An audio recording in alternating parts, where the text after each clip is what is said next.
Crews in Scottsboro are wrapping up a difficult and emotional day. You're taking a look at new video as towing crews removed a fifth boat from the burned down dock where 8 people lost their lives early this morning. 30 more charred boats currently sit in the water.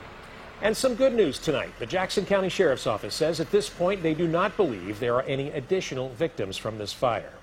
This morning's deadly fire sent shockwaves across this close-knit Scottsboro community. Tonight, several people showed their support for the victims at a community prayer vigil.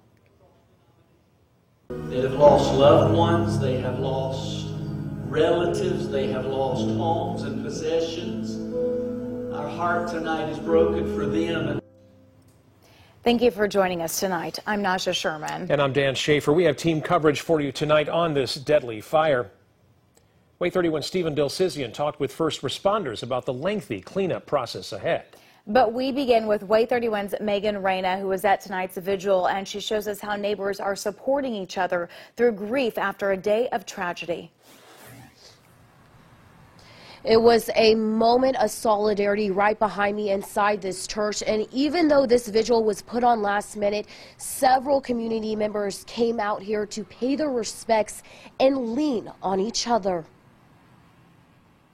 Why does the unexplainable seem to happen? It was a night full of tears, prayers, Thank you for the cross.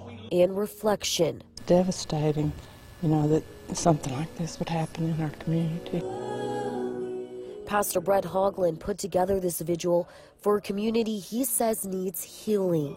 Everybody seems to know everybody, and there's not anybody that you would talk to that doesn't know some of these families that have been impacted. The victims' names have not been made public, but people throughout the vigil became emotional, processing the loss of lives and the families left with heartache. It hits close to home just being here. We know they're hurting and that they need to know that we care. But there were moments of hope. That out of this tragedy, there will be a sense of unity. Only time's going to tell the toll that it takes, but I think it's also going to tell how much resolve we have as a close-knit community. I think God's going to bring a lot of good out of the tragedies that happened last night.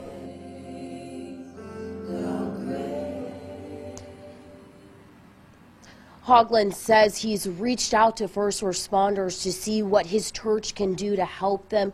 He says right now the community is just trying to figure out the best way to give back. Reporting live in Scottsboro, Megan Reyna, WAAY 31 News.